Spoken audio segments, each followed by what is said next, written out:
yaitu Bapak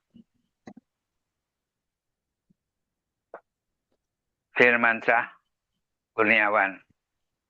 Ya, untuk itu ya kami persilahkan kepada Bapak Firmansyah untuk menyampaikan materi pada malam hari ini. Ya, kami persilahkan. Baik, terima kasih Pak Edi. Ya, terima kasih, Pak. Bagaimana? Suaranya jelas? Ya, Jelas. jelas. Apa Jelas. kabar? Merdeka, Allahu Merdeka, Akbar. Allahu Akbar. Alhamdulillahirrahmanirrahim. Mudah-mudahan Dinina boboin ya malam hari ini. Hai. Aman, Bismillahirrahmanirrahim. disimak. Siap, siap. Bismillahirrahmanirrahim. Assalamualaikum warahmatullahi wabarakatuh. Waalaikumsalam warahmatullahi Waalaikumsalam wabarakatuh. wabarakatuh. Bismillahirrahmanirrahim. Asyhadu an la ilaha illallah wa asyhadu anna Muhammadar Rasulullah. Yang terhormat founder dan co-founder Smart Synergy World, Abi Haji Mas Mansa dan Umi Haji Ratnasari. Yang saya hormati pula COO Arizal Fahmi Ramadan. Yang saya hormati CMO Umi Kausuminati. Yang saya hormati pula CTO Bapak Kasbianto. Kemudian yang saya hormati pula CBDO Ibu Hajah Arika Rahmawati. Yang saya hormati pula PSI Pusat, Ibu Miftahul Jana, kemudian dan Ibu Hajah Uti Kartina, dan yang saya hormati pula PSI Jakarta, Ibu Maria dan Ibu Fatimah Nursam. Serta yang saya sangat banggakan dan saya hormati pula leader-leader dari Esko 1 sampai dengan Esko 16, serta leader-leader dari Smart Club 20 sampai dengan Smart Club 1000, serta sahabat-sahabat mitra dari Brilliant Beast yang sangat saya banggakan. Pada malam hari ini, saya diberikan ibaratnya untuk sama-sama belajar, membahas mengenai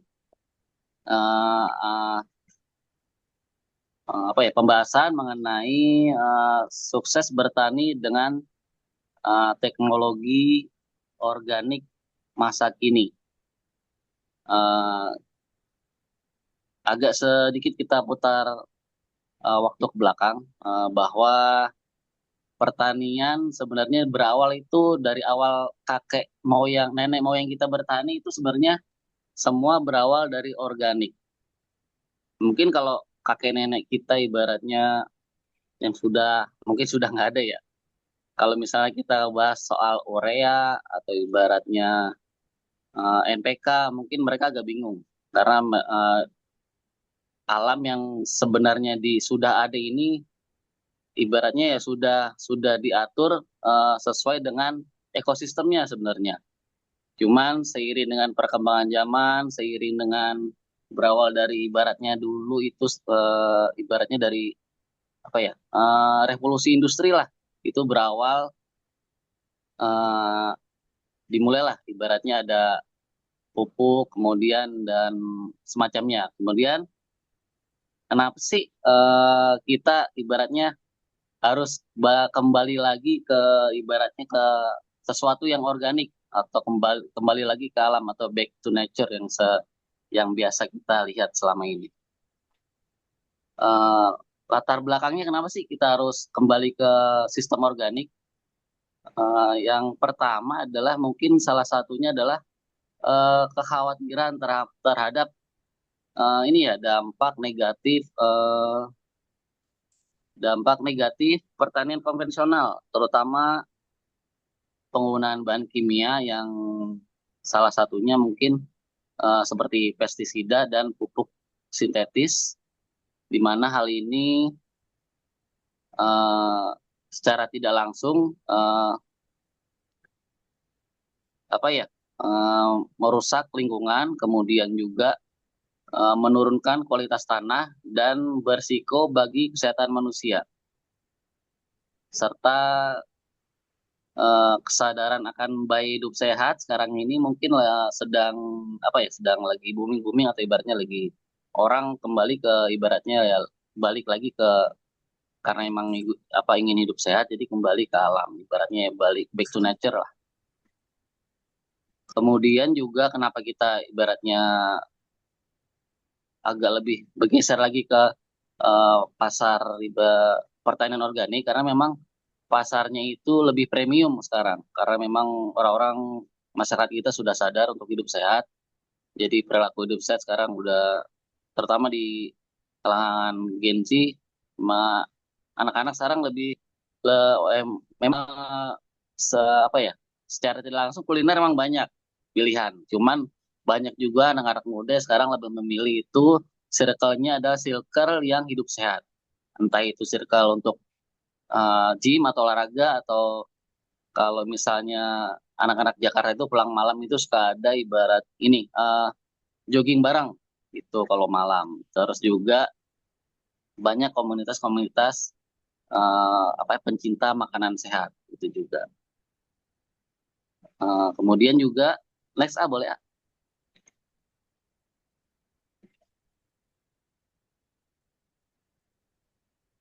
Slide selanjutnya aja.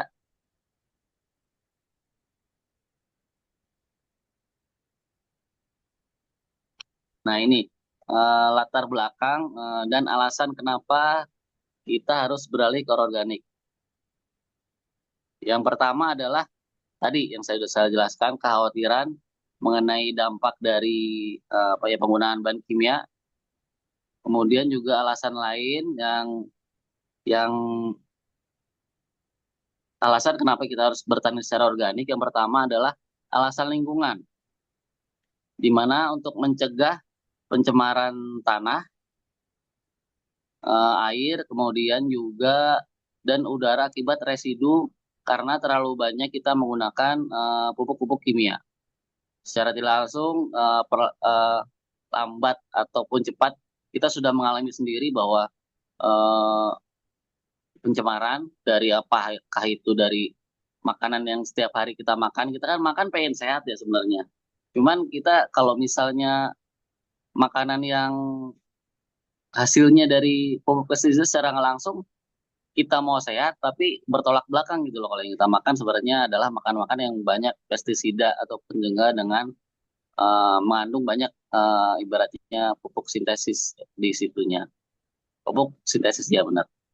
Kemudian mengenai alasan kenapa tentang lingkungan juga untuk menjaga dan meningkatkan seburan tanah dalam jangka panjang karena memang penggunaan pupuk sintetis secara panjang dapat merusak tanah yang biasa kita gunakan untuk bertani. Kemudian juga adalah untuk kenapa kita harus beralih ke organik adalah untuk melestarikan keanekaragaman hayati yang sudah ada dari dulu dalam ekosistem pertanian. Jadi ibaratnya kita mengembalikan nih lingkungan yang ibaratnya sudah mulai rusak, kita kembalikan lagi ke dari awal kenapa dibentuknya alam ini oleh Allah Subhanahu wa taala. Jadi kita ibaratnya memperbarui dari awal seperti ibaratnya kalaupun nggak sempurna kita ibaratnya mulai dari diri sendiri lah, dari lingkungan kita. Kemudian juga dari alasan lingkungan juga kenapa kita harus melakukan pertanian organik yaitu untuk mengurangi masalah erosi karena perbaikan struktur tanah. Jadi kadang ada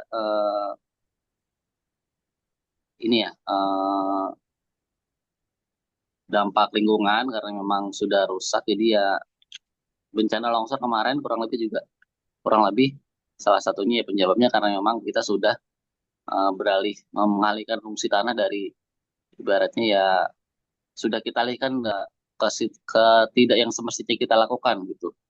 Kemudian yang kedua adalah kenapa kita harus bertani secara organik ada alasan kesehatan. Di mana dengan adanya pertanian organik kita bisa dari hasil pertanian organik itu bisa menyediakan produk pangan yang aman dan bebas dari residu bahan kimia berbahaya. Sadar atau tidak sadar, penyakit yang ada sekarang ini, yang kita derita sebagian orang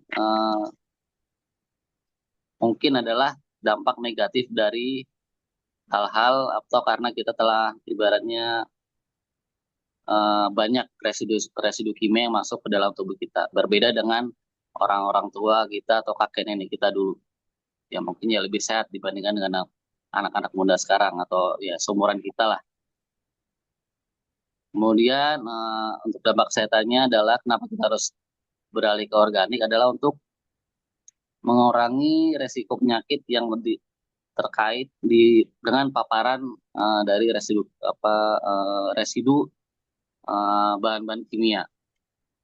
Kemudian juga alasan yang ketiga adalah alasan ekonomi dan keberlanjutan.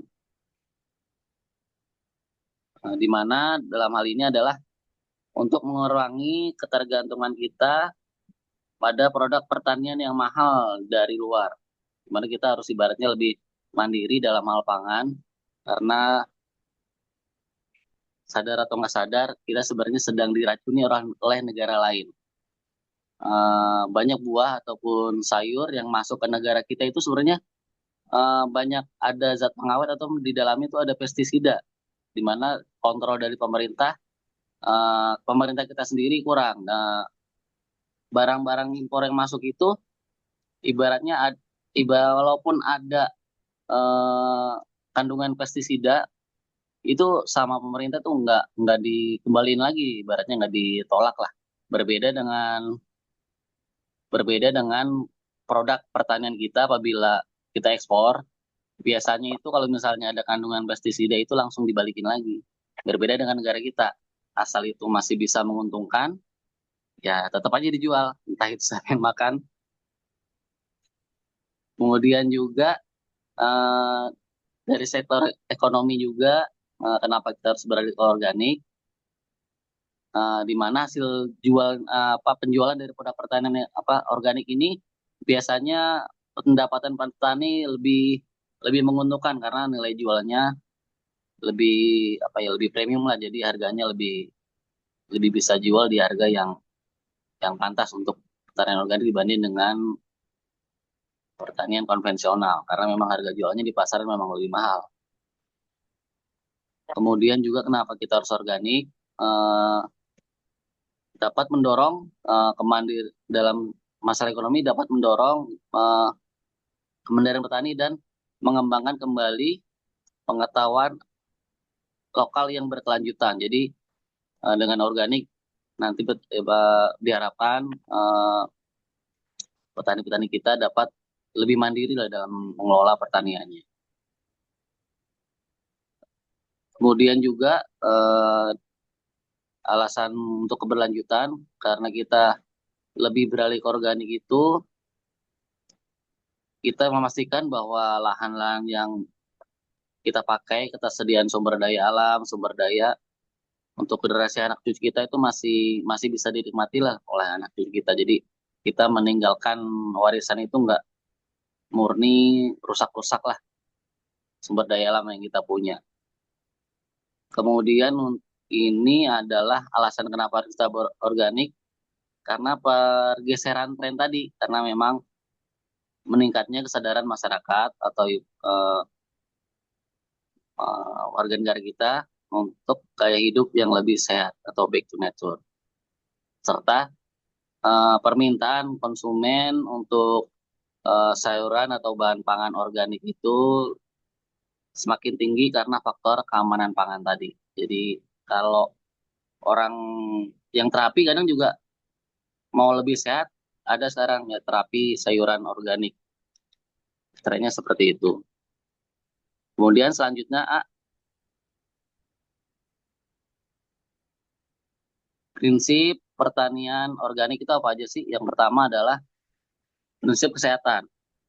Kenapa? Karena pertanian organik ini harus melestarikan dan meningkatkan kesehatan tanah, tanaman, hewan, manusia, dan bumi sebagai kesatuan dan tidak terpisahkan. Jadi prinsipnya kita harus sama-sama sehat semua, entah itu alam, entah itu hewan yang ada di sekitar tanah kita, termasuk juga manusia yang ikut makan hasil pangan tersebut. Jadi diharapkan dengan pertanian organik kita sama-sama sehat semua, sehat sehat badan, sehat alam, sehat hewan di sekitar kita juga.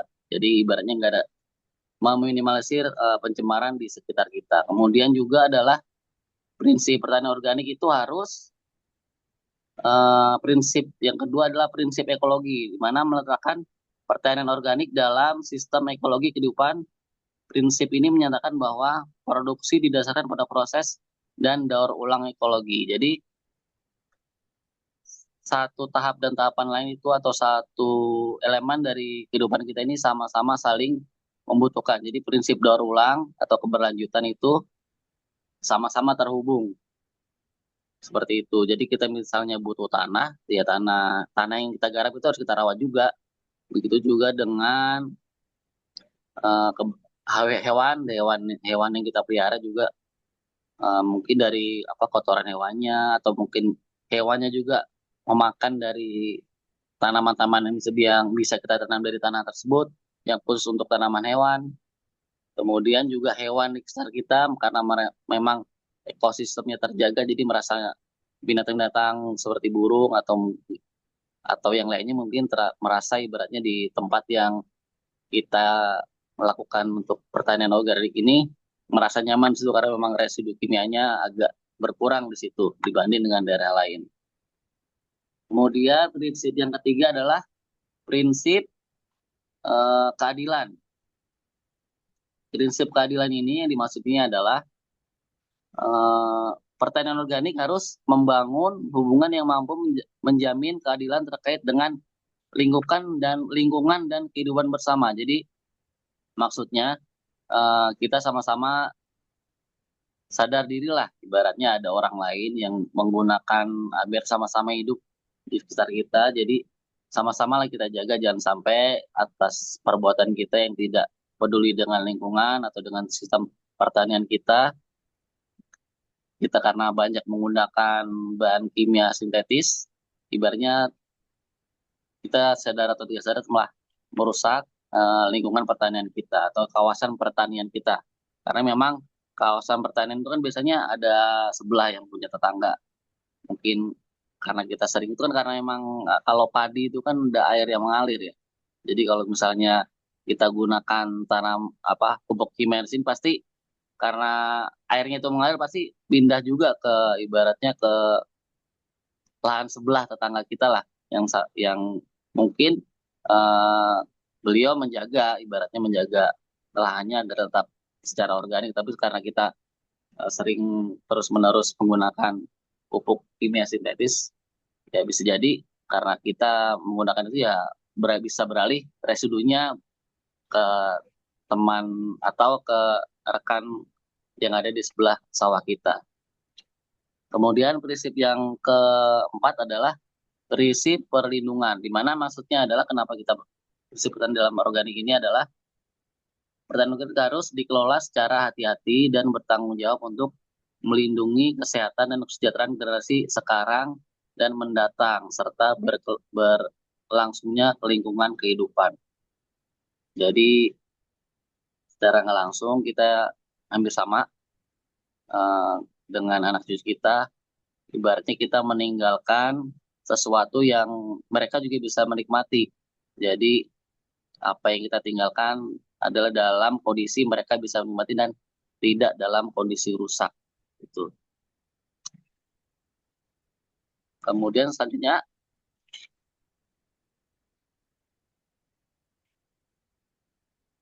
nah ini poin inti dari pembahasan ini kan sebenarnya di teknologi pertanian organik ya. Nah, penerapan yang biasa kita lihat atau yang sudah berkembang sekarang ini, di mana sukses bertani secara organik dapat dicapai dengan cara mengintegrasikan antara teknologi modern seperti IoT, Internet of Things, untuk pemantauan tanah dan irigasi, serta ini ada drone juga ya. Drone ini adalah untuk eh, penyiraman atau bisa kadang untuk kalau yang lahannya luas itu untuk ngecek kondisi misalnya agak jauh dari posisi kita ini untuk melihat lah perlakuan apa yang bisa kita lakukan untuk tanaman yang misalnya perlu dosis apa yang bisa kita lakukan untuk entah penyiraman atau kan pemupukan yang dosisnya kita sesuaikan dengan kebutuhan tanaman tersebut.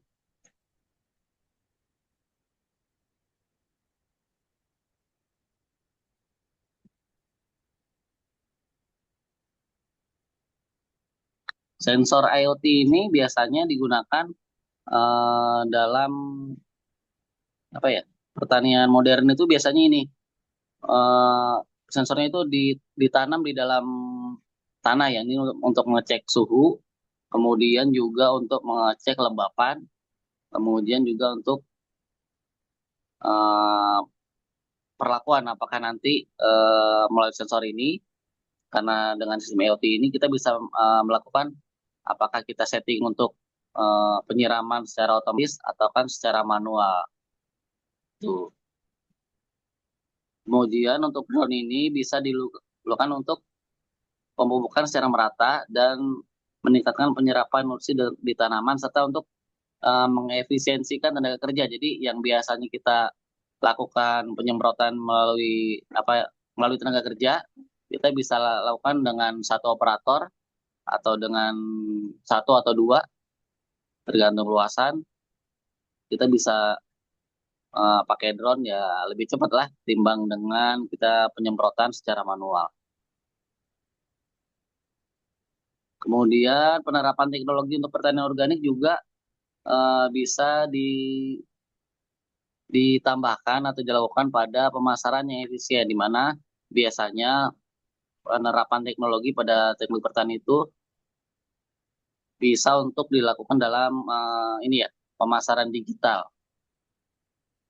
di mana jual hasil panen secara langsung melalui marketplace dari petani-petani sekarang yang sudah ibaratnya melek teknologi, kemudian mereka upload ke media sosial atau bekerja sama dengan restoran ataupun kafe yang mereka dapatkan dari jaringan media sosial mereka gitu. Kemudian juga pembuatan konten-konten edukatif yang menarik juga dapat membantu menarik minat konsumen untuk membeli produk-produk pertanian mereka. Kemudian juga penerapan teknologinya juga bisa kita terapkan pada produksi pupuk organik mandiri. Jadi ibaratnya kita petani-petani yang biasa bertani organik, maka teknologinya bisa kita gunakan dalam penerapan kita pembuatan pupuk organik. Di mana biasanya kalau sudah memperlakukan pertanian organik itu para petani itu mengintegrasikan atau menyatukan peternakan dengan pertanian. Misalnya mereka pasti punya sapi atau enggak mereka punya domba ataupun ayam untuk menghasilkan pupuk organik dari kotoran hewan ternak tersebut. Biasanya setelah melakukan difermentasi dulu ya, karena memang ada beberapa kohe atau kotoran hewan itu yang tidak bisa langsung diaplikasikan ke pupuk-pupuknya. Lanjut, Pak.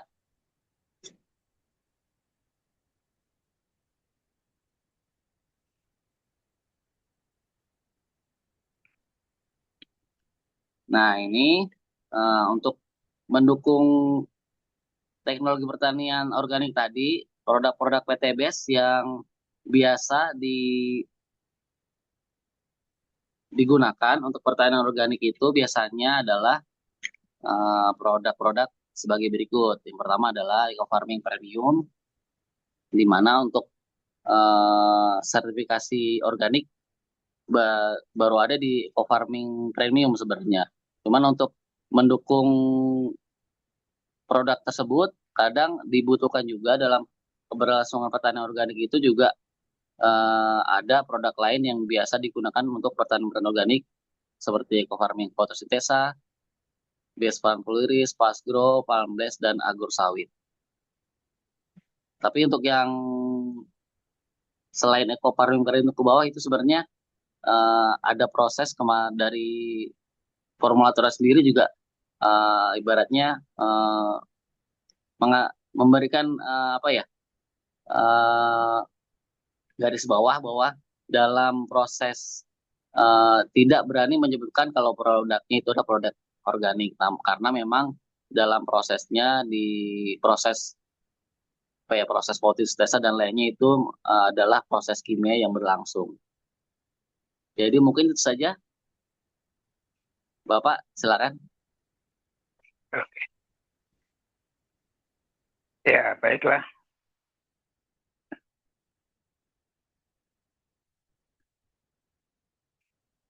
Ya, baiklah.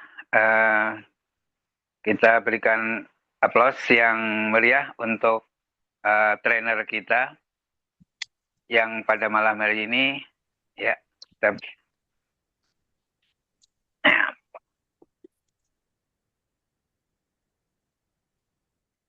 Nah, kemudian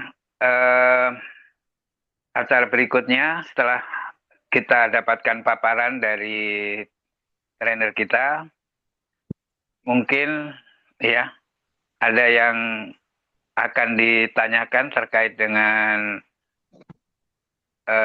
bertani dengan teknologi organik yang telah disampaikan terkait dengan produk-produk best cooperation ya yang melalui program briliannya ya dipersilahkan kepada Bapak Ibu para reseller ya dari komunitas Smart Synergy Birds. Ya, silakan. Pak Edi. Iya, silakan. Ya, silakan. Ibu. Baik. Ya. Pak Firman. Ya. Saya kan punya pupuk yang ini nih, yang premium apa tuh namanya ya? Belum dipakai. Premium. Ini ada gambar wortel, eco farming juga untuk wortel ya? Iya semuanya sih. Kalau wortel itu apanya yang ditanam? Kalau saya mau nanam itu beli yang tua-tua gitu. Mau nanam wortel? Itu pertanyaan pertama. Pertama ya, nanam wortel ya. Kedua, saya itu kan ada ayam, tapi saya ingin nanam-nanam juga. Jadi bagusnya gimana ya? Kan Pak Firman punya itu kan ya, punya ayam juga. Dulu saya untuk motong rumput aja itu harus bayar orang, apalagi musim hujan cepet tuh rumput naik. Tapi semenjak ada ayam nggak ada yang numbuh rumput. Nah tadi kan tentang nanam-nanam. Tangga saya dulu nanam pakai yang hidro itu yang pakai selang-selang. Hidroponik. Tapi ternyata nggak enak, pahit. Saya dikasih itu, tapi nggak tahu dia pakai pupuk apa. Pahit ternyata nggak enak. Nah, maksud saya, kan kita misalnya beli kangkung nih, kan ada akarnya. Apa itu bisa ditanam kali ya? Ya, bisa itu mah. Bisa ya? Bisa. Dipotongnya jangan dihabisin. Jadi iya. Bayam juga gitu berarti ya? Bisa beli bayam merah. Ya kalau ada akarnya bisa, Bu. Oh iya, makanya. Kalau masih ada akarnya bisa. Iya, cuman ini yang wortel ini saya bingung gimana. Gituin wortel apanya yang ditanam ya? Bentar. Gitu. Kalau wortel itu biasa, aku jawab langsung Ibu ya. Iya, itu kenapa pahit yang tadi, yang tetangga saya. Memang ya, berarti bagus di tanah kayaknya ya, nggak perlu pakai selang-selang nanam itu. Kalau wortel itu cara tanamnya itu biasanya pakai benih, Bu. Ada bibitnya. Oh, beli di mana ya? Di Ragunan. Ya di toko itulah. Di toko-toko pertanian. Oh, di mana ya? Ya udah saya searching. Saya taunya di Ragunan. Hmm. Oke, Itu ada terus benihnya, Bu. Nanti itu tinggal aja, ditanam. Ditabur dulu. Disemai dulu. Ya, ditabur dulu sampai merata di media tanam. Media tanamnya beli aja sama di situ aja di perlengkapan pertanian ada sama tanah-tanahnya. Media tanamnya maksudnya. pernah Ibu sih di rumah itu ada ini nggak, ada fotosintesa nggak? Eco farming fotosintesa. fotosintesa kayaknya ada deh. Memang iya. Ya, Dia kan memang jadi satu. kalau mau lebih cepat itu ini Bu, apa? Benihnya itu direndam dulu sama air hangat, dicampur fotosintesa setengah sendok. Pak Firman nanam apa? Udah nyoba? Apa tuh di rumah? Astagfirullahaladzim. Ya, Macam-macam, macam-macam yang ditanam. Kalau wortel aku belum pernah. Cuman setahu aku gitu, ada benihnya ditanam. Ya, kalau nanam benih ya sama, disemai dulu. Sama kayak tanaman yang lain kayak macam cabai. Ibu nanam cabai nggak? waktu dulu sih pernah. Tapi kalau Ya, udah kedua kalinya udah nggak subur kan gitu ya. Karena ya nggak karena dulu juga. juga nggak pakai pupuk. Iya, heeh. Mungkin kalau nggak subur atau enggak, sekarang kalau itu kan karena hama penyakit juga kalau orang menyerah nanam cabainya itu. Nanti kalau udah disemai, ditutupin, pakai itu, nggak tahu nggak ditaruh di bawah inilah, di bawah kolong apa yang nggak kena matahari langsung. Pak Nanti kalau Firman, udah, ya, ini apa? Saya punya teman dosen fakultas dakwah itu nanam alpokat. Alpokatnya nggak tinggi, dia punya 100 pohon. mm-mm. Dia pakai pupuk apa nggak tahu tuh. Nah, jadi saya mau nanam juga juga di depan supaya kena matahari. Cuman pupuk apa kalau di ini di PTBS kalau untuk alpokat Pas grow bisa, pas gitu. grow bisa atau enggak itu apa? eh Anggur sawit, Vespa. Itu ngasihnya kapan ya? ya. Katanya soalnya persiapannya bikin dulu 50 kali 50 lubang. Terus kasih pupuknya kapan? Sebelum ditanam katanya pupuknya duluan. Ya iya menaikkan Bikin mikroba lubang tanah. duluan. Sebelum sebelum juga bisa sih Bu. Kalau ini sih Bu, kalau misalnya tanaman keras itu biasanya eh, perlakuannya juga kita beda. Media tanamnya harus disiapin juga, nggak asal kita cangkul tanah terus kita tanam nggak gitu juga. Kadang media tanamnya harus kita siapin buat makanan mikroorganisme di akarnya. Biasanya kalau kalau yang saya pelajari itu dari Pak Wawan itu di media tanamnya itu ditambahin ini kotoran hewan sama kokopit. Terus juga dari dasar yang pas akar kita tanam itu nanti disiapin ini pipa 1 inci. Untuk apa Fungsinya buat itu pipanya? satu aja. Untuk apa? Oh, untuk itu untuk nyiram kalau misalnya ini kalau kita nyiram, jadi langsung ke titik akar, nyiram pupuk, Bu. Oh, yang alpokat tadi. Iya, mau Oh, alpukat, mau ibu nanam duren, mau pokoknya yang batang keras bisa kayak gitu. berapa itu selangnya berapa ini? Berapa Pipa meter? ya tergantung juga 40, sih, tergantung 50. bibitnya, tergantung bibitnya, Oh, kedalamannya itu mau nanam kedalamannya mau berapa. kalau kata teman saya itu 50 kali 50.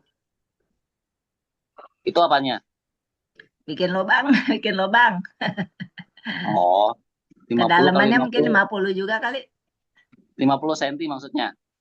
Iya, Ya bisa. katanya begitu. Itu Itu sih masukin nggak itu terlalu dalam. selang. Pipa, Bu. Oh, pipa. Oh, pipa untuk itu ya, yang untuk air. Iya, Balon. Yang ukuran berapa? 1 inci aja atau Oh, enggak setengah. iya. Jadi apa? Dia pemeliharaannya sih itu sih macam-macam dia katanya disemprot-semprot lah inilah.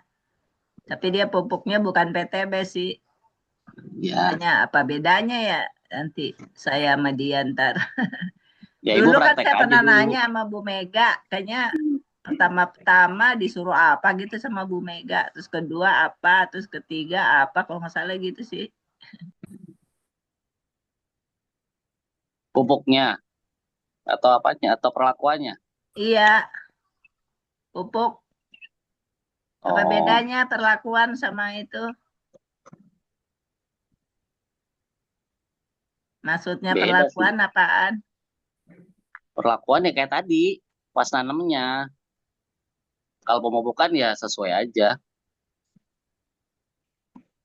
Mau buat tanahnya dulu atau mau buat langsung tanamannya.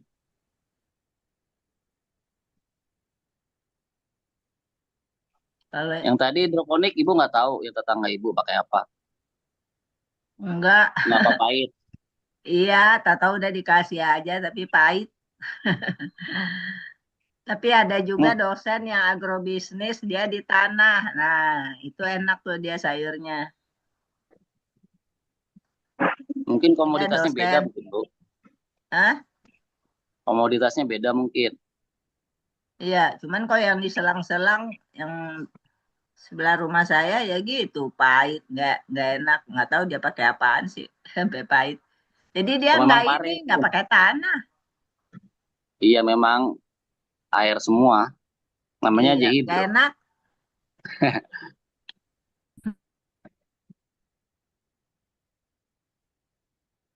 Mungkin empatnya kebanyakan mungkin Bu. Kalau dia pakai itu. Jadi gimana kesimpulannya tuh yang alpokat Ya sama tadi. yang apa? Nanti Sama aku yang japri aja wortel, ya Bu biar nggak sama lupa. yang wortel. Di japri aja biar nggak lupa.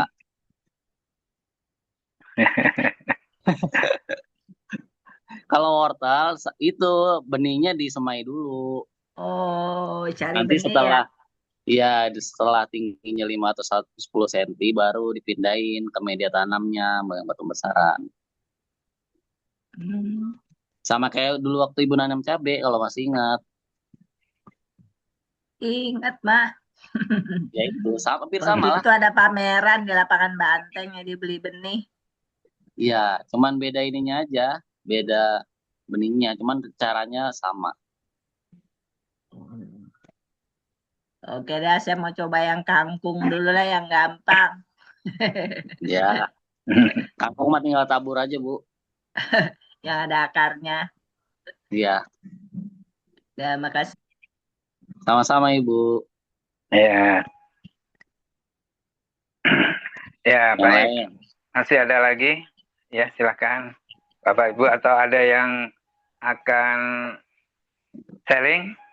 Ya, dipersilakan sharing-sharing terkait dengan bertani dengan teknologi organik.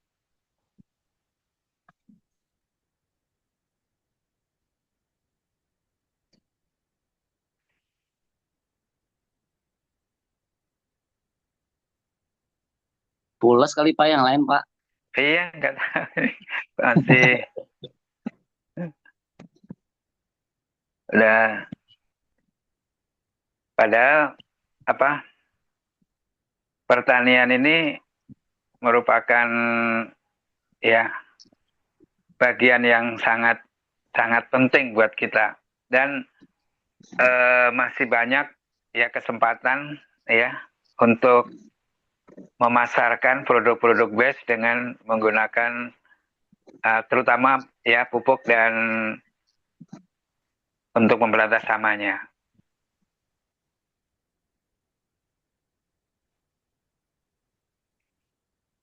Atau Bapak ada testimoni Ya, kali Pak, Bapak. Bapak pernah nanam apa, Pak? ya, Bapak ada testimoni nggak? ya, ya mungkin untuk apa eh, ya mengisi waktu saya akan kebetulan saat ini saya lagi ya bukan menekuni sih sebenarnya mencoba untuk prospek yang terkait dengan bidang pertanian, yaitu pupuk, ya, di daerah Cisarua kebetulan, dan di sana komoditasnya lebih ke arah tanaman sayur-sayuran. Jadi ada wortel, ada popcay, kemudian ada kacang merah, kemudian ada buncis, ya, ada jagung.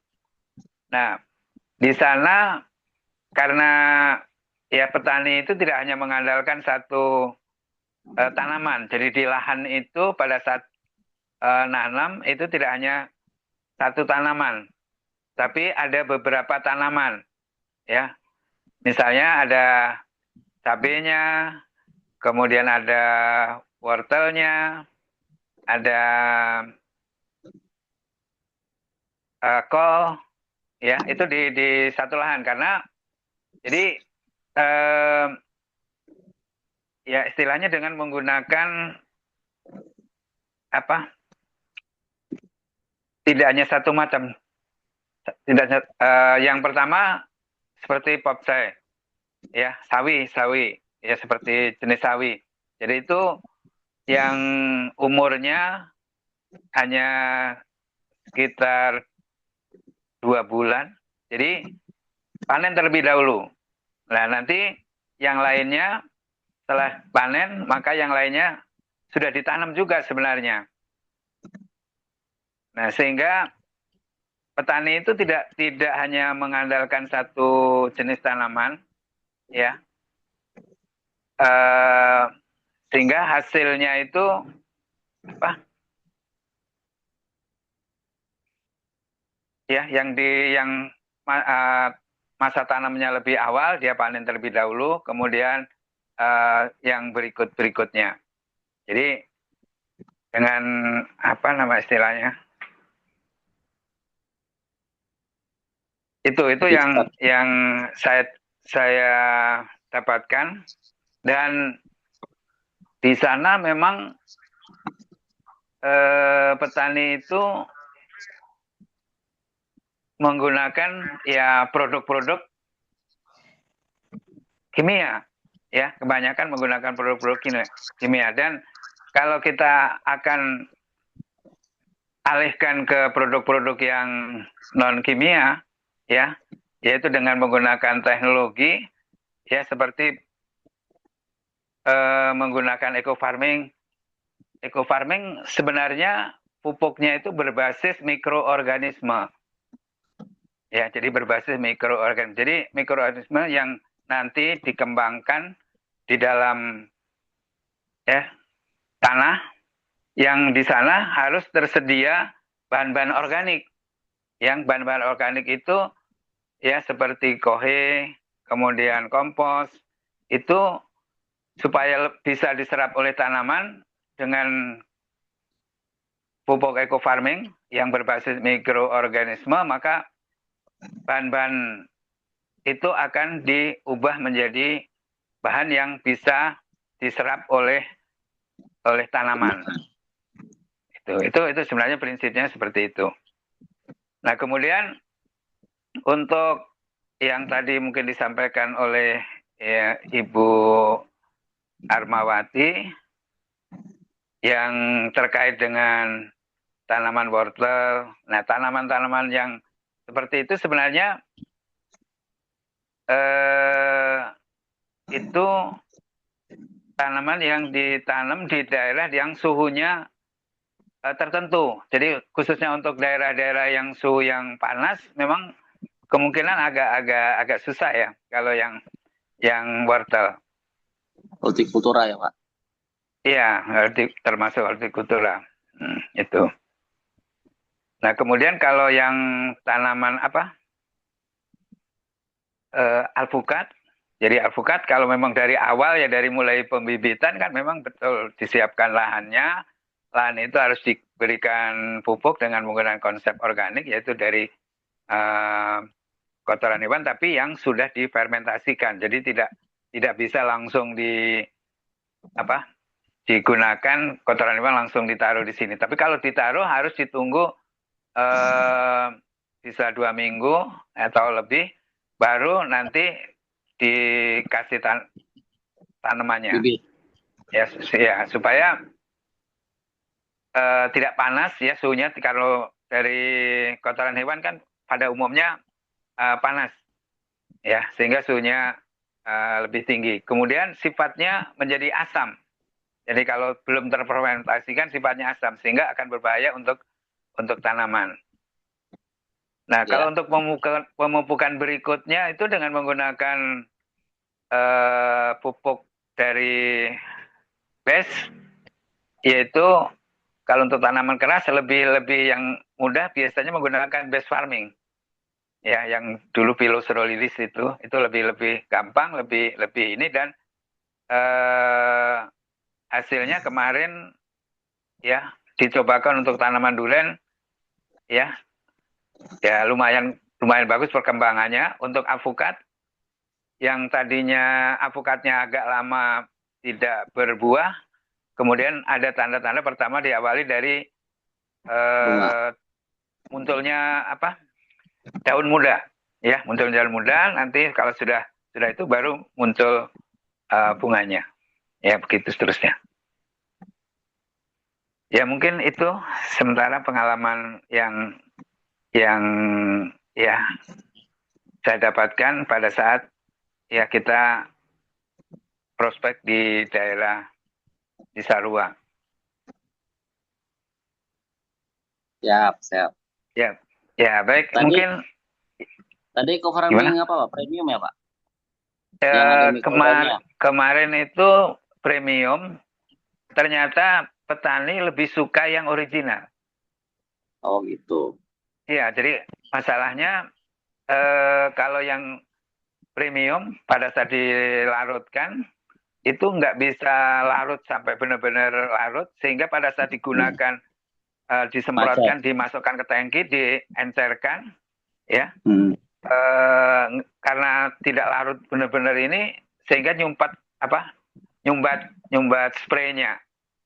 Jadi harus dibuka lagi, dibersihin. Tapi kalau yang original relatif bagus. Itu disaring nggak pas pakai? Nggak disaring. Nggak disaring kayaknya sih, nggak disaring.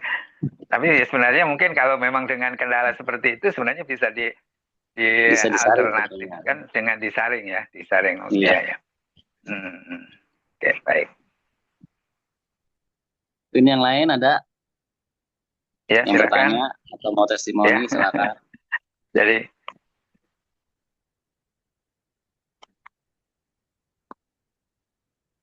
di kolom chat ada nggak?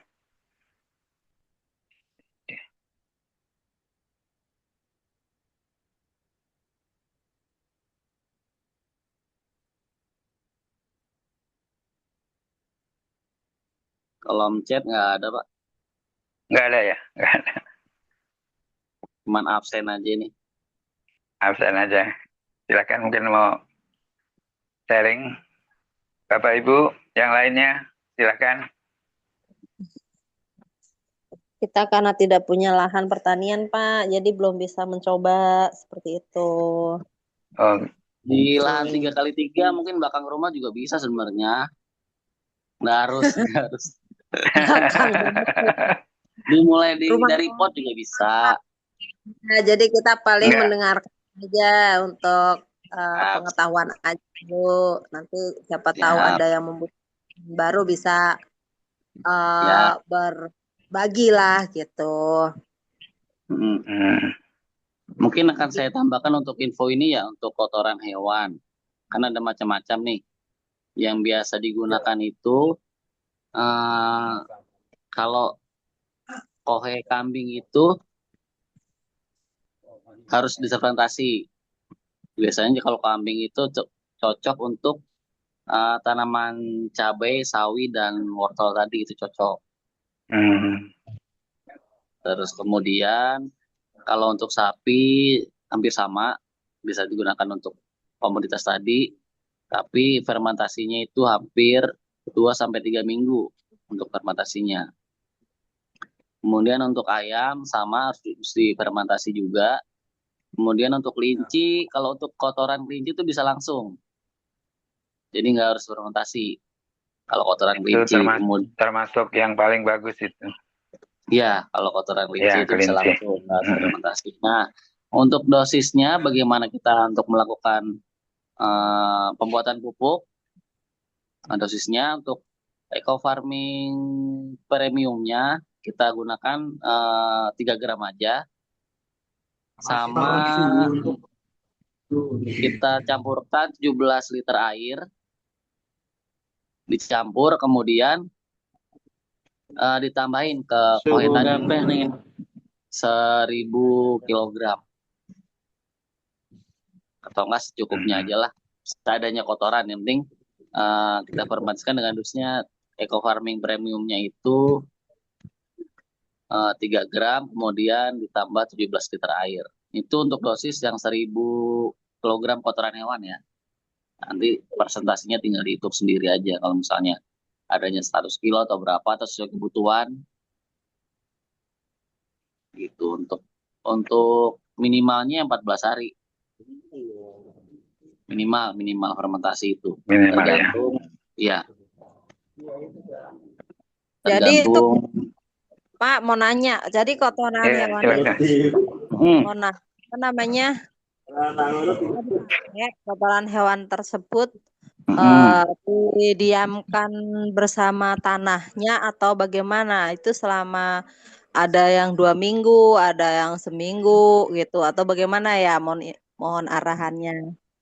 Oh gitu, itu campurannya ini bisa kotoran hewan, kemudian sekam padi atau apa ya, serbuk gergaji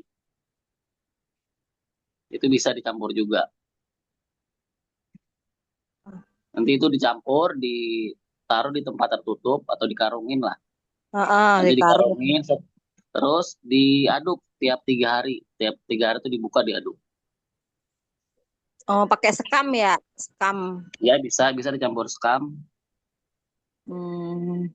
Jadi Kalau itu nanti bisa langsung jadi media Pak, tanam. jadi pakai tanah nggak itu Pak untuk media tanamnya? Nggak usah.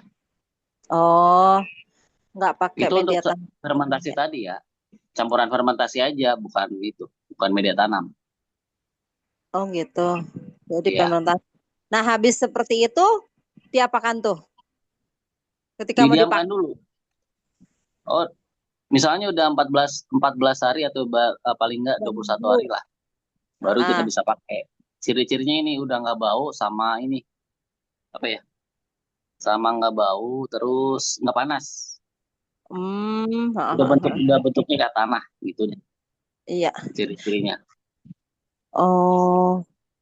Kalau kambing tadi berapa lama Pak? Maaf. Kalau kambing sama, minimal 14 hari sampai 21 hari. Biar aman 3 minggu lah taruhlah ya. Ya, rata-rata itu. Supaya lebih aman lah gitu. Iya. Tidak membuat punah tanaman gitu ya. Iya. Tapi tergantung ini juga sih, kalau misalnya pakainya, misalnya daun-daunnya seratnya agak keras, itu bisa agak lebih lama. Misalnya ibu campurin daun-daun kering, daun-daun kering ternyata daun-daun kering itunya agak keras, itu bisa agak lama fermentasinya. Jadi di fermentasinya itu tadi pakai pupuk dari punya PTBS enggak? Atau bagaimana tuh tadi? Pakai Eco Farming Premium 3 gram dosisnya. Oh, pakainya 3 gram ya. Sedikit berarti Pak ya? Kira-kira berapa itu kalau 3 gram tuh? Sesendok ya? Kurang lebih lah. Dikit itu. 3 gram 1 sendok teh. Ya, sendok. bisa. Oh, sesendok teh. Enggak, itu kan apa? Di Eco Farming Premium itu kan 30 gram. Berarti 3 gramnya 1/10-nya. Jadi Eco Farming Premium itu dipotong jadi 10 bagian. Berarti 1 bagiannya 3 gram bisa digunakan untuk campuran. Dilarutkan di air atau bagaimana itu caranya Pak? Iya, dilarutkan di air dulu baru dicampurin. Oh, Jadi tadi dicampur. kan udah dipotong, baru dilarutkan dulu, baru dicampurkan ke Hmm. media yang mau difermentasi. Oh iya iya iya. Ya. Mungkin Ya. supaya Tapi sebenarnya sih kalau kalau apa kemarin saya lihat di petani di Cisarua, jadi dia kan beli kotoran hewan yang berkarung-karung gitu. Nah, ya. kemudian di tanah itu digali, kemudian ditaburin kotoran itu. Kemudian setelah itu baru ditutup dengan tanah. Nanti akan terjadi proses fermentasi sehingga Oh, ditunggu beberapa ya sampai 2 minggu lah minimal ya 2 minggu baru nanti ya ditanamin difermentasi dalam tanah. baru di Ya, apa bisa disemprot dengan menggunakan eco farmingnya ya iya. disemprot Pengolahan tanah tuh seperti Pak. menggunakan eco farming. Jadi eh, ya kalau konsepnya sih Baik. 3 hari sebelum tanam baru disemprot itu baru ditanam. Nanti setelah 7 hari baru disemprot lagi. Karena yang eco farming baik premium maupun original itu penggunaannya tidak perlu melalui fermentasi, jadi bisa langsung digunakan. Jadi untuk satu tangki kalau 1/10 berarti 3 gram tadi dilarutkan, kemudian diencerkan sampai penuh satu tangki, baru disemprotkan.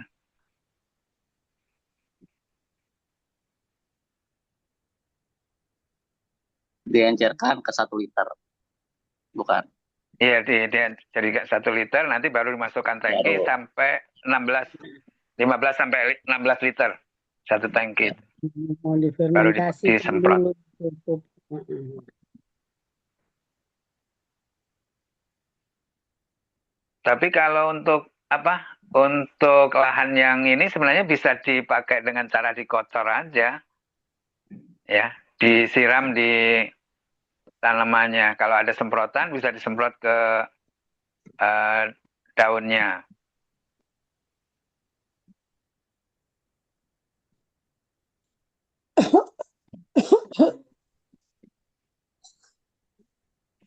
Ya, masih cukup.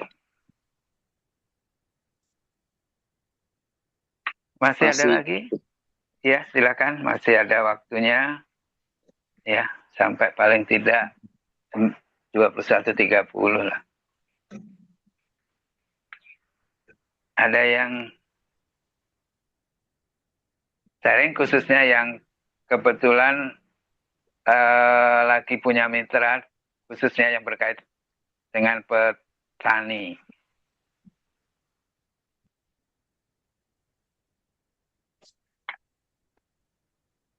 bertanya Pak, izin Pak.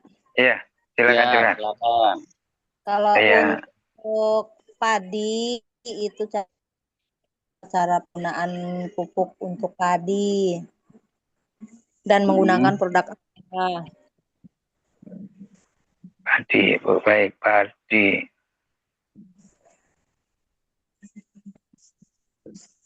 Gimana, Bu? Diulang, Bu. Kita mau menanam padi. Iya, Bu Kurniawati ya. Baik Pak, betul. Iya, iya, Pak. Iya, Kalau lanjut, Bu. padi itu langkah pertamanya yang digunakan itu langkah awal kita menggunakan pupuk itu seperti apa? Langkah utama untuk penggunaan pupuk tersebut gitu, dan pupuknya tuh pupuk apa yang dipakai ketika kita mau menanam padi seperti itu. Ya, baik. Bisa langsung, Bapak Kurniawan? Ya, langsung. Ya. Jadi langkah awal penggunaan pupuknya bagaimana dan pupuknya apa untuk tanaman padi? Padi mau di organik atau secara base farmnya? Ya, Bagaimana? Ya, Nah, kita gimana Bu Kurniawati? Ya sebenarnya bisa dua-duanya sih bisa Bisa disampaikan dua-duanya mungkin. ya. Yang terkait dengan ya materi mungkin yang sekarang aja. boleh ataupun juga istilahnya kan saya adalah rekan gitu kan punya lahan untuk padi biar kata sedikit kan juga sekiranya jika menggunakan pupuk ini bisa membuahkan hasil yang maksimal gitu kan apa salahnya kan seperti itu jadi caranya seperti apa untuk penggunaannya supaya kita kan bisa menjelaskan jangan cuma kita beli pupuk tapi nggak tahu cara makainya gitu loh mohon maaf seperti itu kasarnya gitu loh jadi istilahnya penggunaannya seperti apa kadang-kadang kan kalau orang udah tua udah sepuh gitu kan jangankan untuk membaca tulisannya kecil-kecil kan gitu nggak kelihatan kan gitu jadi paling tidak penjelasan yang menawarkan produk tersebut kan biasanya seperti itu. Jadi dia yang akan melakukan seperti itu, langkah-langkahnya bagaimana gitu kan. Kita paling tidak kan menjelaskan. Kan nanti kalau pakai produk contohnya kayak eco farming gitu kan, caranya awal kita contohnya apa dan apa nanti setelah berapa hari atau berapa minggu nanti diapain terus nanti habis itu Iya, diapain lagi untuk tanaman untuk apa mulai nanam siap, atau siap. nanti setelah berapa itu maksud saya jadi kan karena kita proses penggunaan lah istilahnya seperti itu biasanya kan di lapangan lebih detailnya menanyakan seperti itu Siap, siap. Saya jawab ya, Bu ya. ya Ya, siap silakan terima silakan. kasih Jadi untuk aplikasi pada tanah, maksudnya sepratanam sebelum tanam itu bisa campuran antara 18 gram bisa eco farming premium atau enggak eco farming original ditambahkan dengan 1 sendok makan. Seben- Baik Pak, saya catat dulu jadi saya bisa menjelaskan nanti ketika ada yang bertanya. Mohon maaf, mohon izin. Campuran awal, apa Pak tadi Pak? Ya, putus-putus. Halo?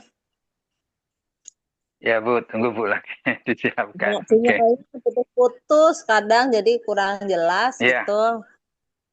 nah begitu. Iya.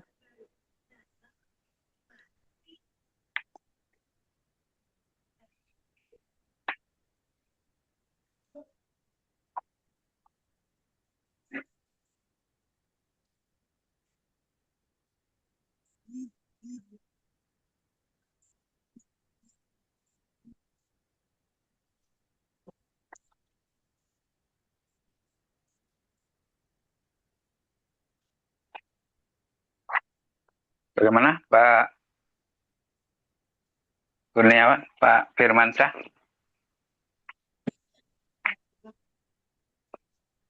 Ini masih apa?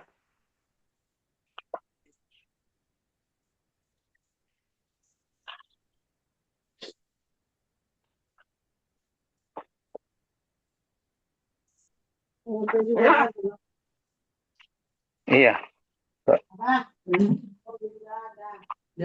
Oke. Mana Pak Firman?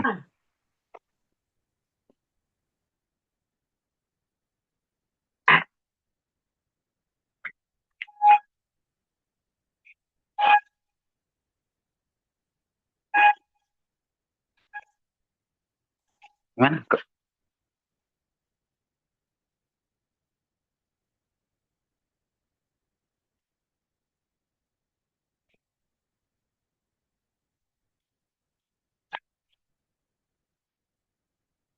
Mungkin sambil menunggu Pak Firmansyah, mungkin saya tambahkan aja. Jadi untuk tanaman padi itu pertama supaya hasilnya maksimal, pertama harus menggunakan bibitnya yang bibit yang bagus ya Bu ya. Ya.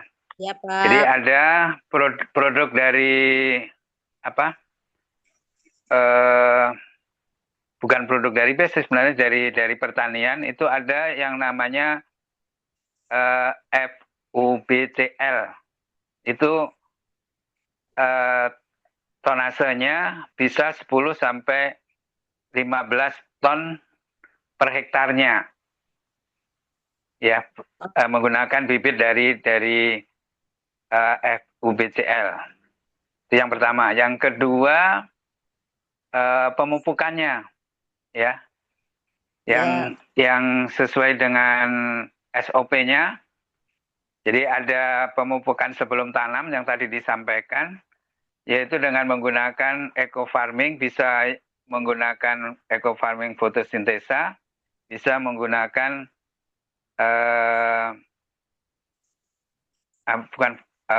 eco farming premium atau eco farming original. Yaitu 3 gram, ya, ditambah dengan 1 sendok makan. Jadi untuk aplikasi pratanam sebelum tanam biasanya dilakukan 3 hari sebelum tanam, tanah itu disemprot, ya, dengan menggunakan campuran tadi 3 gram eco farming, kemudian 1 sendok Asgrow, kemudian fotosintesa, ya. Dilakukan disemprot ya Pak? Dicampur dulu ya Pak? Kemudian ditambah juga dengan menggunakan 1 saset eco farming, bukan eco farming, base farming. Apa Pak? Terus 1 sendok makan ekosida. Itu dilarutkan dalam air, kemudian dimasukkan di dalam tang, ya.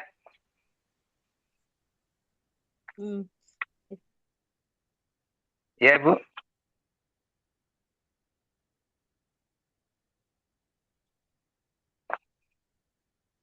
Jadi 3 gram eco farming, kemudian 1 sendok Asgrow. Terus apa Pak? Apa lagi Pak ditambahkan? Apa lagi? Kemudian 1 saset eco farming, base farming, dan sama 1 sendok makan ekosida. Ini ada 2 sih.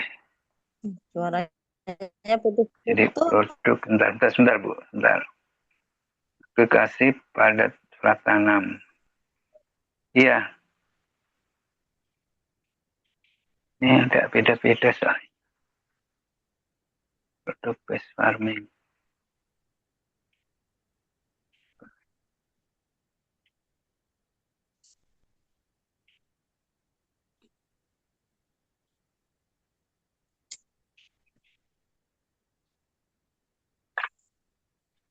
Mana Pak Firman? Halo?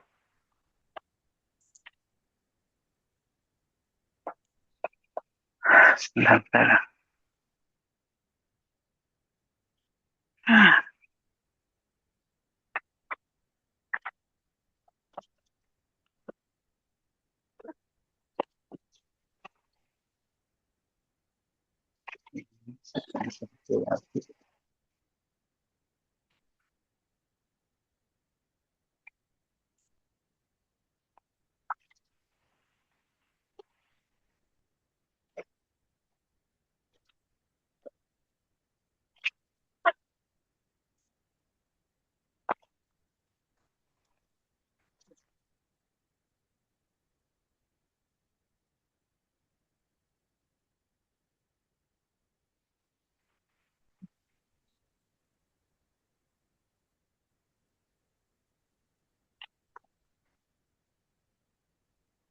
Yang nggak jelasnya di mana Bu kira-kira Bu? Diulang aja mungkin Pak Firman. Ya. Jadi kalau untuk yang pratanam Ya. itu campurannya tadi udah dijelasin 18 gram eco farming premium atau eco farming original ditambah dengan 1 sendok ekosida, kemudian dilarutkan dalam 1 liter air, kemudian dicampurkan ke dalam tangki yang kapasitas 16 atau sampai dengan 17 liter. Kemudian dalam satu tangki itu disemprotkan ke dalam lahan kurang lebih 1000 meter. Itu pelaksananya itu bisa H-5 atau H-3 paling lambat sebelum tanam. Jadi Iya. eco farming premium sama ekosida 1 sendok makan. Nah, untuk aplikasi Pasgro setelah apa tanamnya Pak? ya 1 sendok pasgro. Terus itu Oh, nanti itu base yang farming. yang nanti setelah setelah tanam. tanam Bu, itu maaf. Yang tadi setelah tanam itu yang pasgro Kalau yang sama pakai itu. pasgro itu setelah tanam. Jadi kalau tadi kan sebelum tanam eco farming Ah, premium sama ekosida tadi yang sebelum tanam. premium. Ya, Oh, eco farming ekosida Pak ya? premium. Iya, ekosida Iya, 1 sendok ekosida. ekosida. Nah, untuk setelah tanam itu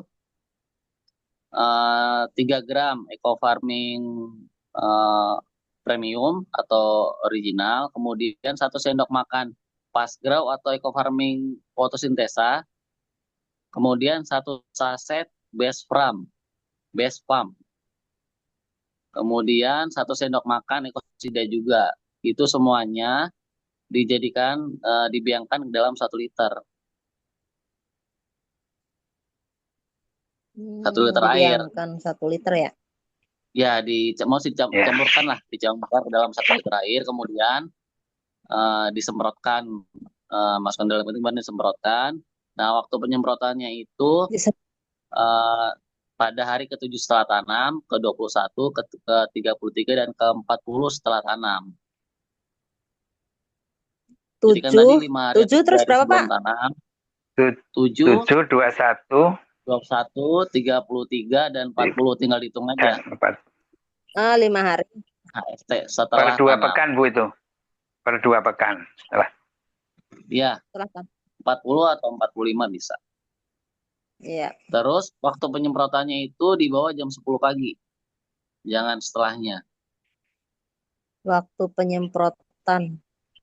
Waktu penyemprotannya di bawah jam 10 pagi. Di bawah jam 10 pagi. Iya, karena memang di jam-jam tersebut stomasanya masih terbuka, masih ibaratnya mulut daunnya masih cari makan lah. Berarti disemprotnya ke daun ya Pak, bukan ke akar ya, bukan ke tanahnya ya? Iya. Kalau Iya Bu, disemprotkan ke daun. Ke daun, ke mulut daun, bawah daun.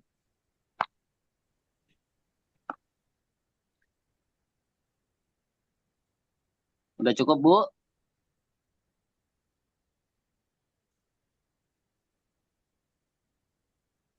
Gimana Bu Kurniawati? Daun gitu kan.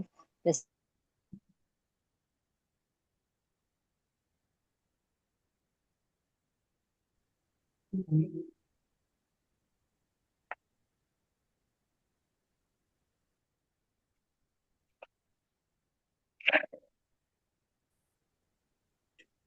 suara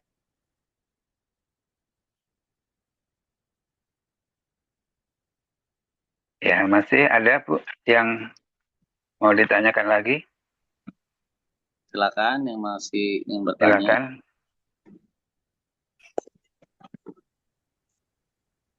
Pak, maaf, saya tanya ulang. Setelah tanam tadi, pupuknya apa, Pas?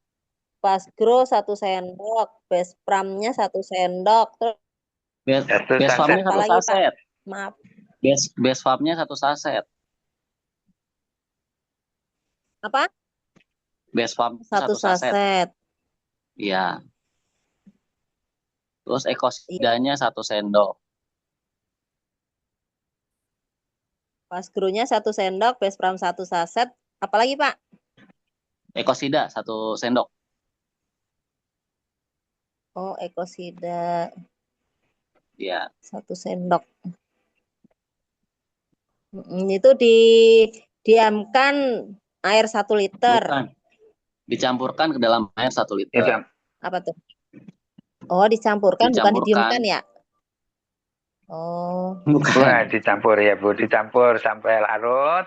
Kalau sudah larut, benar-benar larut, baru dimasukkan ke tangki. Dalam tangki. terus tangkinya dipenuhin sampai 15 sampai 17 liter tergantung besar kecilnya tangki. Kapasitasnya.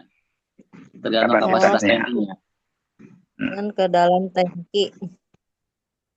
Tangki yang sudah ada air ya Pak ya? Ya, yang belum. Ya, Nanti yang itu belum. Nanti Ya. ditambahin biar nggak tinggal kepenuhan ditambahin, takutnya nggak nanti. campur. Jadi yang 1 liter tadi dimasukkan 1 liter. Ya, Dimasukkan larutannya dulu, tadi baru ditambahkan air. baru ditambahin. Iya, Iya. sampai penuh. Oh, bukan air dulu baru dikasih campuran itu tadi. Bukan. Ini Oh, larutannya iya, dulu. kebalik berarti ya. Tapi dicatat lagi nih, Bu. Baik. Catat lagi, Bu. Ah, Tangkinya ya, jangan boleh. bekas Sini atau Pak. Saya yang biar tangkinya yang dipakai itu jangan setelah digunakan habis nyemprot pakai pupuk kimia ya. Kalau apa? Jadi kalau bisa tangkinya tangki baru atau enggak kalau misalnya nggak ada budgetnya dikuras dulu tangkinya. itu catatannya. Cara nguras.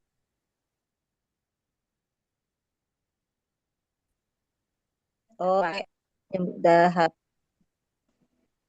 Bentar Pak. Nggak, yang penting apa? Tangkinya jangan bekas Cara dipakai untuk nguras. Ibu sambil nyatet ya. Nguras tangki. Ya. iya. Pertama cuci pakai ini sunlight. Pakai Iya. sunlight atau ya sabun cuci lah. Rinso juga bisa. Sabun cuci. Sunlight atau Rinso. Cuci. Dikocok-kocok, buang baru nanti pakai selanjutnya itu pakai campuran air sama tanah.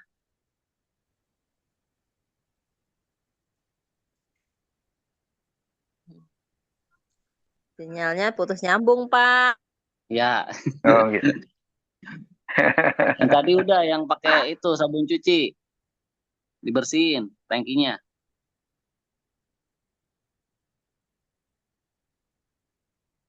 Ibunya yang hilang ya? Saya.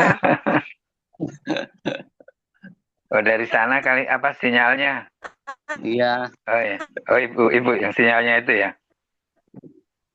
Gimana Bu? Masih ada lagi? Masih ada Tadi yang kurang nguras jelas tangki masih atau bingung, Pak. yang kelewat? Yang nguras tangki masih bingung kayaknya.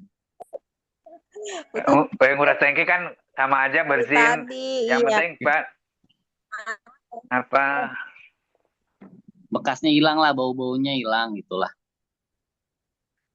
Biasanya yang Iya. pestisida Nah, untuk yang diselamnya berbahaya itu karena berapa? ekofarming kan berbasis. Ya, Bu. Ya Bu, ya. Untuk nyucikan itu kan kalau tanknya mungkin Iya. ya bisa, cuma untuk nyemprot apa namanya tuh ke selangnya itu kan Nanti terakhir pakai itu air di panas. apain tuh? Pakai air panas. Itu kan nanti kan air panas. sambil nguras itu kan sambil semprotin juga. Terakhir pakai air panas. Oh iya. Oh, terakhir pakai air panas. Iya, sambil semprotin juga ke selangnya. Iya.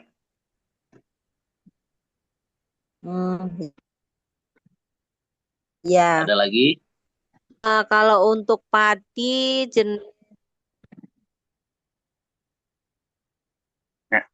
Ada lagi Bu? Kalau bisa pas perendaman tadi dicampur fotosintesa juga boleh Bu, buat ngerendamnya larutannya. sinyal saya hancur. Halo Pak. Sinyalnya hancur. Untuk pupuk, untuk pupuk di padi itu berarti eco farming, ekosida. Kalau ekosida itu bukan pupuk Bu ya. Grow Ekosida sama Bespram ya? Iya, sama ya Apa? eh, fotosintesa Iya, Bu. iya. Jadi ada Gitu, baik, baik, baik. eco farming, ada Fotosintesa. pasgrow, ada fotosintesa, ada best farm, terus pemberantas hamanya itu pakai ekosida. Jadi ekosida itu bukan pupuk Bu, itu untuk pengganti pestisida.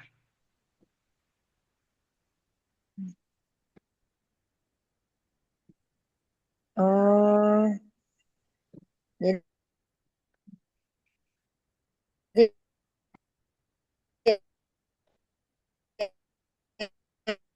Hmm. ekosida itu bukan pupuk ya Pak? Bukan, iya bukan. campuran aja Yang Bu, campuran aja. Ganti. ekosida itu sebenarnya pemberantas hamanya tapi menggunakan berbasis mikroorganisme Pestisida ya Bu Pak ya? itu. Iya, semacam tapi bukan pestisida kimia ya, itu yang eh, dari bahan mikroorganisme juga. Makanya tidak boleh menggunakan tangki Oke, yang iya, bekas iya, iya, untuk iya. itu tujuannya supaya mikroorganismenya nggak mati, termasuk eco farming itu kan mikroorganisme. Oh, Itu cuma pengendali iya Pak. hama aja maksudnya. Iya, pengendali hamanya ya.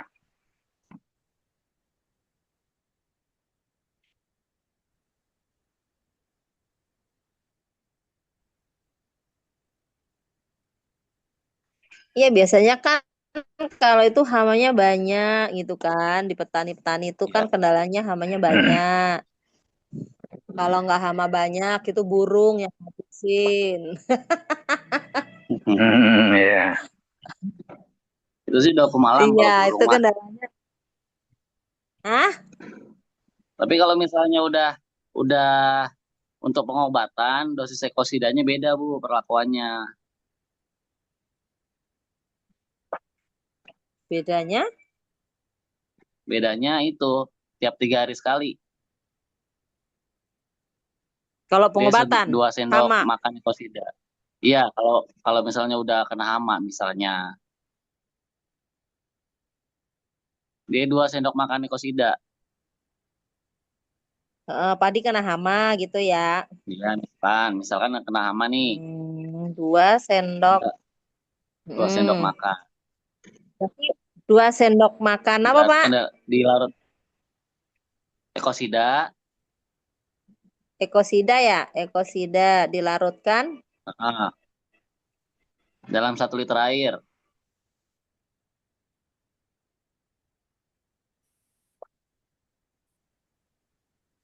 Udah larut, campurin ke tangki yang tadi, Ya, yang itu yang 1 kapasitas liter 15 atau ya, terus campur masukin ke tangki,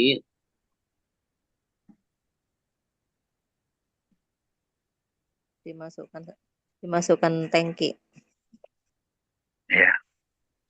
semprotinya 3 hari sekali.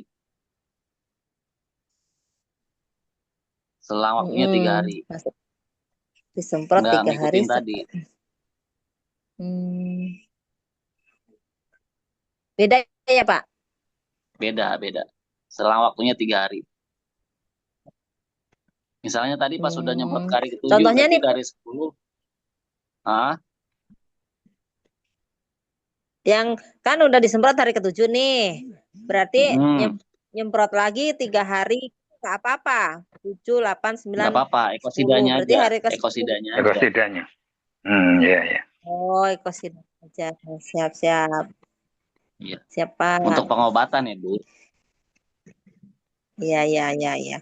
Tapi kalau nggak ada istilahnya nggak ada hama, nggak usah disemprot 3 hari Ya nggak sekali usah. untuk ekosida nggak masalah ya Pak ya?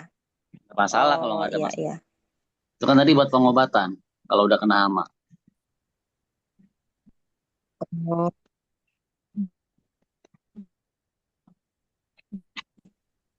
Gimana Ibu? Putus-putus. Iya betul. Ya. Nanti di Jauh chat ya aja ini boleh, Bu. Bu. Iya. Mungkin itu Boleh ke aja Pak dulu, Edi atau Pak. ke saya Nanti boleh. kalau ada kendala nanti ke Bapak Firmansyah minta nomor teleponnya. Nanti siapa tahu saya istilahnya ada yang di kampung punya lahan pertanian gitu kan. Siapa tahu Boleh, saya boleh. bisa mengedukasi gitu. Boleh, boleh, boleh. Nomornya Pak izin 0818 08 18 18 07 18 07 07 23 234 ya 5623. 23.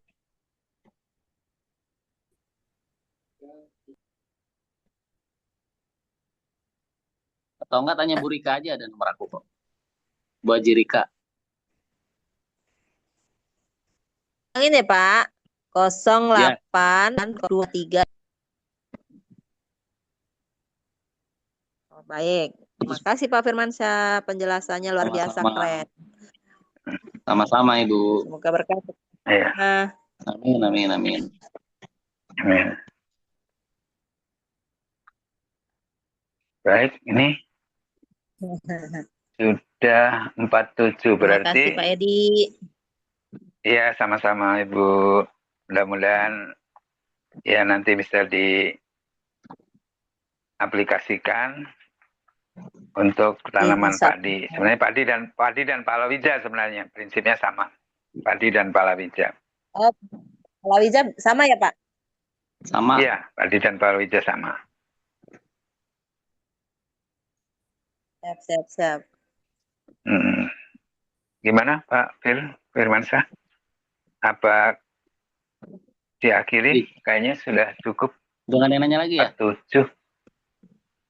Sudah Pak. Kayaknya yang lain udah tidur juga Pak. Gimana? Iya. Ini masih ada? Mungkin satu pertanyaan kalau memang masih ada. Boleh? Kalau nggak ada, Atau ada yang sharing? Kalau nggak ada, langsung closing statement. Langsung closing statement aja Pak Edi. Iya, silakan Pak Firmansyah. Baik. Langsung closing statement aja ya. Terima kasih. Bapak Ibu sekalian atau sahabat sekalian, banyak orang yang tidak tahu kalau tanah yang sakit juga bisa bikin badan kita jadi sakit juga lah, kurang lebih seperti itu. Kalau ibaratnya, karena memang kita semua tahu bahwa bahan makanan yang ada di bumi ini tumbuh di atas tanah. Ibaratnya kalau memang tanahnya sakit, ya secara langsung kita makan sesuatu yang sakit tadi. Maka ibaratnya dari buah, sayur yang kita makan itu, buah, sayur, ataupun padi yang kita makan tadi, yang masuk ke dalam tubuh kita dipengaruhi oleh kandungan tanahnya tadi. Misalnya kalau tanah tersebut sudah terpapar pestisida, ataupun pupuk sintetis, ataupun juga limbah, ataupun malah ada logam berat di dalam tanah tersebut, apabila bahan pangan tadi sudah terpapar secara tidak langsung karena kita makan, maka bahan-bahan tadi pencemaran atau residu tadi masuk ke dalam tubuh kita, yang akibatnya tidak main-main. Salah satunya adalah mungkin adalah gangguan sistem saraf, merusak organ tubuh yang tadinya kita sehat jadi nggak sehat ibaratnya. Kemudian juga gangguan hormon yang biasa sering dialami oleh yang gampang itu biasanya ibu-ibu, yang gangguan hormon yang gampang biasanya mungkin headnya tidak lancar, mungkin salah satunya dari makanan yang kita makan, atau enggak sumber bahan pangan yang sudah terpapar bahan-bahan tadi. Dengan demikian sahabat, kita sama-sama selain kita ibaratnya men-sharing tentang bisnis, juga kita kedepannya sebagai orang-orang yang mempunyai kontribusi terhadap pertanian organik agar keberlangsungan hidup kita menjadi lebih baik. Saya tutup dengan salah satu hadis hadis riwayat Muslim, tidaklah seorang Muslim menanam tanaman lalu dimakan oleh manusia, hewan ataupun burung, melainkan itu menjadi sedekah baginya. Hadis riwayat Muslim. Mudah-mudahan apa yang kita sampaikan pada malam hari ini bermanfaat bagi kita semua. Mohon maaf. Terima kasih. Wassalamualaikum warahmatullahi wabarakatuh. Silakan, Pak Edi. Waalaikumsalam warahmatullahi wabarakatuh. Ya. Warahmatullahi wabarakatuh. Ya, mari kita applause untuk trainer kita pada malam hari ini. Ya, untuk selanjutnya mungkin